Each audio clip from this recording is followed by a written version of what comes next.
Himalayan pink salt is a salt that is mined in the Himalayas and naturally has a pink color. But what's the difference between pink salt and regular salt?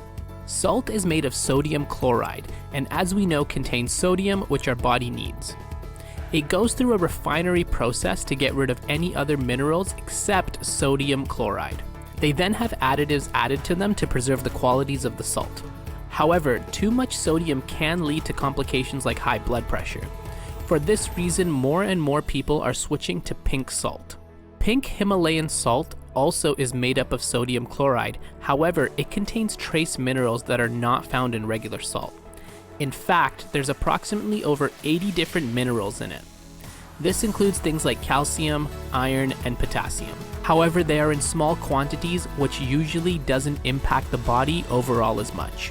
There has been a lot of claims that pink salt does many things for the body in major ways, but the research goes both ways, with some people saying yes and some people saying no, so we'll leave that in your hands.